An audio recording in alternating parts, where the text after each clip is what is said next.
فرعون جو ہزاروں سال تک پوری ایجپٹ پر راج کرتے رہے، لیکن اب فائنلی مسلمان عمر بن خطاب کی خلافت میں فرعونوں کو اسی ایجپٹ کو ہمیشہ کے لیے ان سے چھیننے والے تھے۔ لیکن یہاں پر ایک بہت بڑا مسئلہ تھا۔ خلیفہ عمر یہ چاہتے ہی نہیں تھے کہ مسلمان ایجپٹ پر حملہ کر دیں، کیونکہ ایجپٹ پر حملے سے کچھ عرصہ پہلے مسلمانوں کی خلافت پر ایک بہت بڑی مصیبت آئی تھی، اور وہ مصیبت تھا طاعون۔ یہ ایک ایسی بیماری تھی جس نے مسلمانوں کی فوج کی 25,000 سولجرز کو شہید کر دیا تھا، اور صرف سولجر کو نہیں بلکہ مسلمانوں کے سارے بڑے جرنیلز بھی اس بیماری سے فوت ہو چکے تھے۔ جس کے بعد خلیفہ عمر خود حالات کو کنٹرول کرنے کے لیے مدینہ سے مسلمانوں کی آرمی کی طرف گئے، اور وہاں ان کی ملاقات مسلمانوں کی نئی آرمی چیف عمر بن عاص سے ہوئی، جنہوں نے حضرت عمر کے سامنے ایک بڑی آئیڈیا، ایک نیا پلان رکھا کہ اب ہم یہ سلو ہونے کے بجائے فرعونوں کی ملک ایجپٹ کی طرف جانا چاہیے۔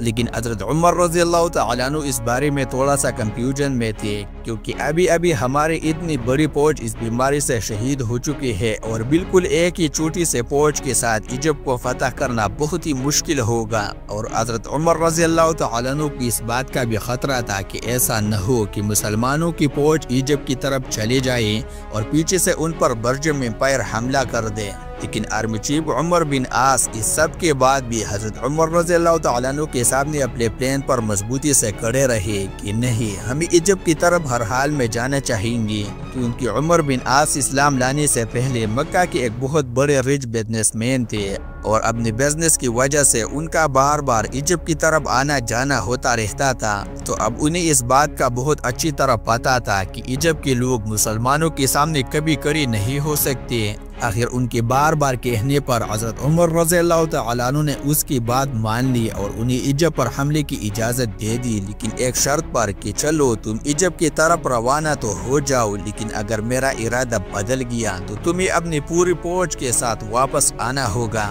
یہ سن کر عمر بن عاص نے اپنی فوج کو ریڈی ہونے کا حکم دیا، اور صرف 4,000 کی فوج کے ساتھ ایجپٹ کے کیپٹل کی طرف روانہ ہوئے۔ سیم ٹائم عمر بن عاص ایجپٹ اور حضرت عمر رضی اللہ تعالیٰ عنہ مدینہ کی طرف بڑھ رہے تھے، اور اس پورے راستے میں حضرت عمر رضی اللہ تعالیٰ عنہ صرف ایجپٹ کے بارے میں ہی سوچتے رہے۔ اور جیسے ہی حضرت عمر رضی اللہ تعالیٰ عنہ مدینہ پہنچے، انہوں نے سارے بڑے صحابہ کی ایک میٹنگ بنائی اور ان سے ایجپٹ کے بارے میں پوچھا کہ مجھے بتاؤ کہ ہمیں کیا کرنا چاہیے، جس پر حضرت عثمان رضی اللہ تعالیٰ عنہ اور باقی صحابہ نے کلیئرلی کہا کہ ہمیں ایجپٹ کی طرف جانے والے فوج کو روک دینا چاہیے۔ آرمی چیف، منسٹر، صحابہ، ان سب کے باتیں سننے کے بعد آخر حضرت عمر رضی اللہ تعالیٰ عنہ نے فیصلہ کیا اور عمر بن عاص کے نام ایک لیٹر بھیجا، جس میں حضرت عمر رضی اللہ تعالیٰ عنہ نے اپنی آرمی چیف کو کلیئرلی آرڈر دیا تھا کہ جیسے ہی تمہیں ہمارا یہ خط ملے اپنی پوری فوج لے کر واپس آ جاؤ، لیکن اگر تم لوگ پہلے ہی ایجپٹ کے بارڈر کو کراس کر چکے ہو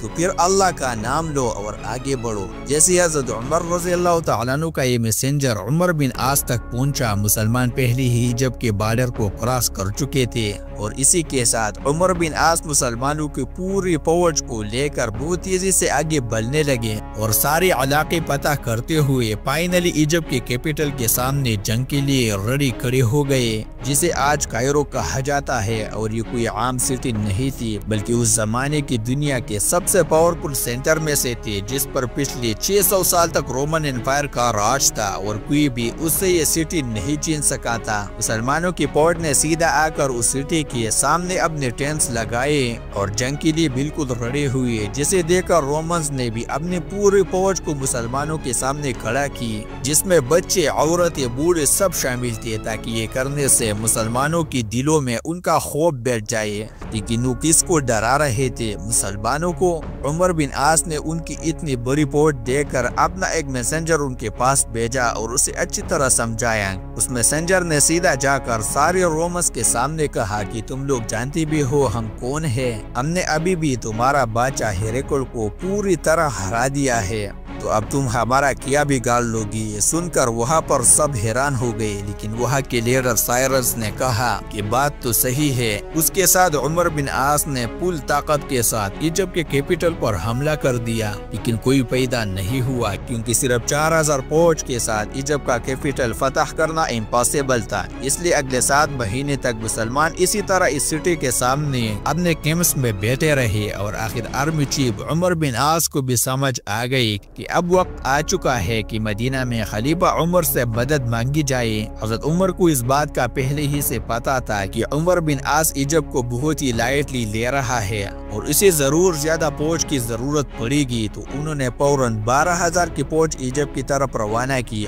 और उस फौज का लीडर एक बहुत बड़ा सहाबी जुबैर बिन अवान को बनाया। हज़रत उमर हज़रत जुबैर रज़ियल्लाहु तआला अन्हुम अजमईन की इतनी इज्जत किया करते थे कि उन्होंने अपने वफात के बाद खलीफा बनने वाले 6 लोगों में से एक जुबैर बिन अवान को भी मुंतखब किया था। तो अब ये नई फौज भी आकर उमर बिन आस के साथ इजिप्ट में मिल गए और उन दोनों फौज ने मिलकर बिल्कुल खालिद बिन वलीद के स्टाइल पर हमले का एक नया प्लान बनाया। अगले दिन रोमन फौज अपने इलाके से बाहर निकले और दोनों फौजी एक दूसरे के आमने सामने हुई और जंग शुरू हुई। कुछ ही देर के जंग के बाद अचानक मुसलमान जंग से पीछे हटने लगे और आहिस्ता आहिस्ता जंग के मैदान से इतना पीछे आ गए कि ऐसा लगने लगा कि अब फाइनली मुसलमान ये जंग हार जाएंगे। लेकिन एग्जैक्ट उसी टाइम पर मुसलमानों की एक दूसरी फौज आकर रोमन्स के फौज के पीछे खड़े हो गए। ये देखकर उमर बिन आस ने दोबारा हमले का हुक्म दिया। इसी तरह मुसलमानों ने रोमन्स की फौज को हर तरफ से घेर दिया और फिर उन्हें क्रश कर दिया। लेकिन उस सब के बाद भी मुसलमान इस सिटी में दाखिल न हो सके। आखिर एक दिन जुबैर बिन अवान रज़ियल्लाहु तआला अन्हु ने तंग आकर एक बहुत ही बोल्ड डिसीजन लिया और अपने कुछ साथियों के साथ रात के अंधेरे में उस सिटी के अंदर दाखिल हुए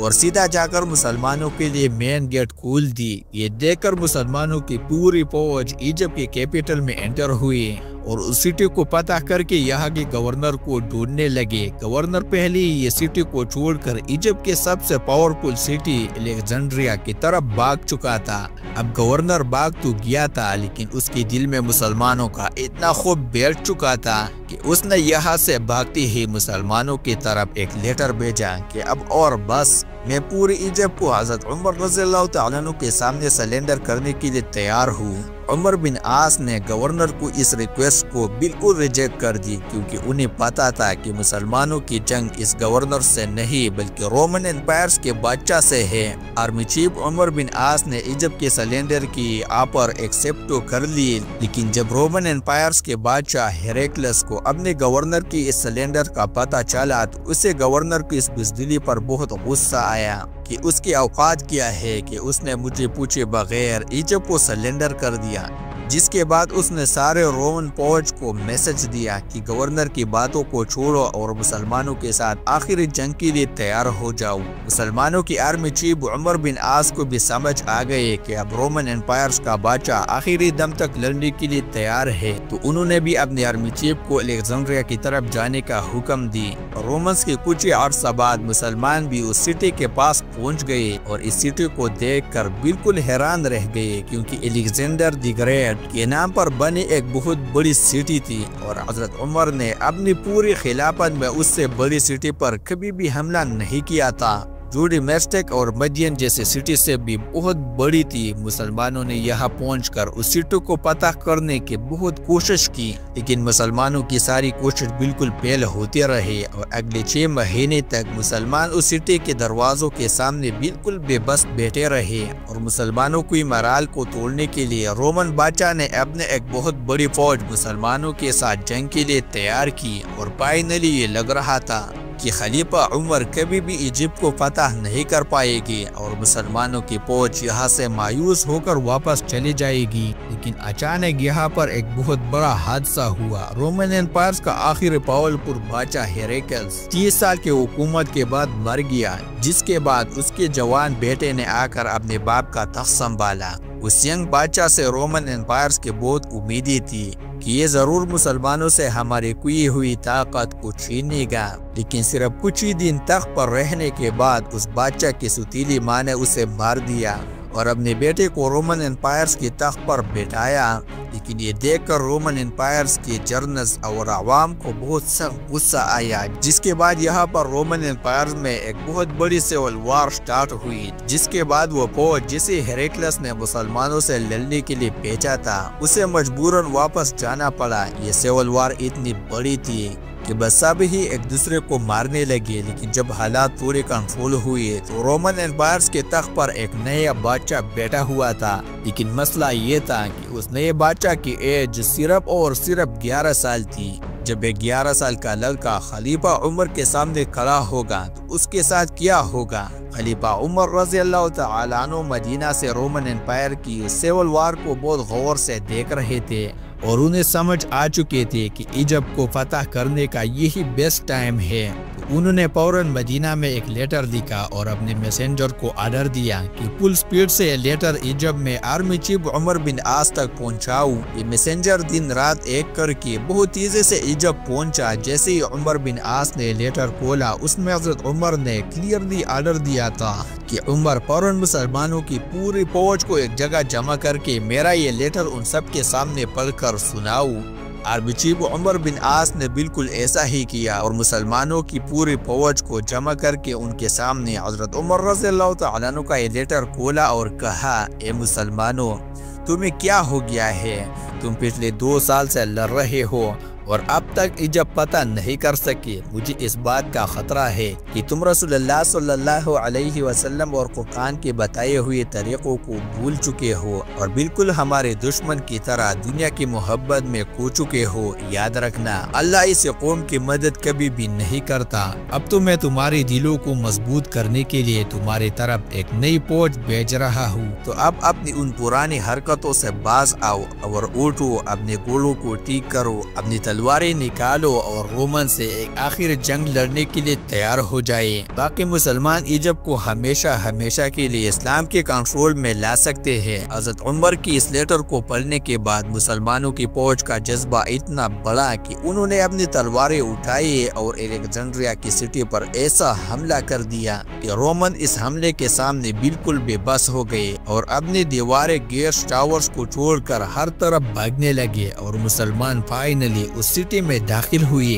यहाँ के गवर्नर साइरस ने जब ये सब अपनी आंखों से देखा तो उसे समझ आ गए कि 11 साल का बच्चा खलीफा उमर का मुकाबला कभी भी नहीं कर सकता, तो अब और लड़ने का कोई फायदा नहीं। उसी के साथ उसने अपना कलम उठाया और पूरी इजिप्ट को हजरत उमर के खिलाफत के सामने सरेंडर कर दिया और इसी तरह इजिप्ट फिरौनों का मुल्क मुसलमानों के कंट्रोल में आया। उमर बिन आस ने इजिप्ट को फतह करने के बाद सबसे पहले एक मैसेंजर जल्दी हजरत उमर रज़ी अल्लाह तआला अन्हु की तरफ रवाना किया ताकि वो उन्हें इजिप्ट की फतह की खबर दे सके। ये मैसेंजर फुल स्पीड मदीना पहुंचा और हजरत उमर के घर के बजाय मस्जिद नबवी की तरफ गया। हजरत उमर रज़ी अल्लाह तआला अन्हु को जब उसका पता चला तो वो सीधा मस्जिद नबवी की तरफ गए और वहाँ पर उस मैसेंजर ने हजरत उमर रज़ी अल्लाह तआला अन्हु को इजिप्ट के फतह के बारे में बताया। ये सुनती ही हजरत उमर रज़ी अल्लाह तआला अन्हु जमीन पर गिर गए और वह सिद्धा करके अल्लाह का शुक्र अदा किया और पूरी मदीना को जमा करके उनके सामने इजिप्ट की फतह की कहानी सुनाई। हजरत उमर रज़ी अल्लाह तआला अन्हु ने उसके बाद उस मैसेंजर को बुलाया,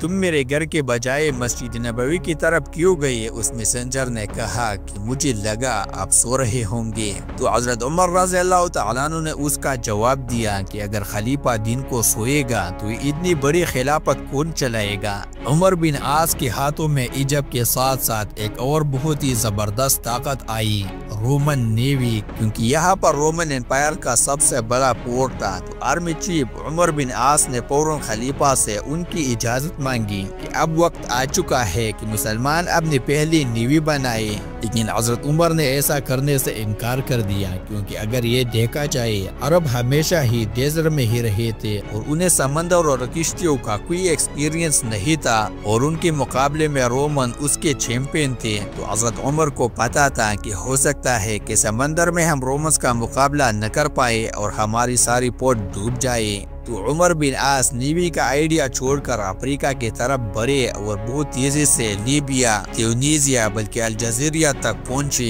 آخر حضرت عمر نے لیٹر بھیجا کہ اب اور بس کرو، ہمارے خلافت بہت زیادہ پھیل چکے ہیں تو اس سے زیادہ آگے جانے کی اجازت نہیں ہے۔ جس کے بعد عمر بن عاص مسلمانوں کی پوری فوج لے کر واپس ایجپٹ میں اپنے نئے کیپٹل فسطاط کی طرف آئے۔ وہاں ان کی ملاقات کچھ بہت ہی عجیب لوگوں سے ہوئی، جنہوں نے انہیں بتایا کہ بہت زیادہ خوش ہونے سے پہلے یہ بات اچھی طرح جان لے کہ ہر سال دریائے نیل کا پانی بالکل سوکھ جاتا ہے اور اسے دوبارہ بہانے کا راستہ صرف ہمیں پتا ہے۔ ہر سال جب اس دریا کا پانی سوکھتا ہے، ہم اس دریا میں ایک جوان کنواری لڑکی کو پھینک دیتے ہیں اور اس لڑکی کے قربانی کے بعد دریا کا پانی دوبارہ بہنے لگتا ہے، تو تم مسلمانوں کو بھی ایسا ہی کرنا ہوگا۔ مسلمان یہ سن کر حیران رہ گئے، یہ کیا پاگل لوگ ہیں، لیکن کچھ ہی عرصہ بعد ایگزیکٹلی ایسا ہی ہوا اور دریائے نیل کا پانی سوکھ گیا، جس سے مسلمان تھوڑا گھبرانے لگے۔ یہ تو واقعی دریا بالکل سوکھ رہے اور آخر دریا کا پانی اتنا کم ہوا کہ کچھ لوگ یہ تک سوچنے لگے کہ کیا ہمیں بھی اس دریا کے پانی کو بہانے کے لیے ایسی قربانی دینی چاہیے۔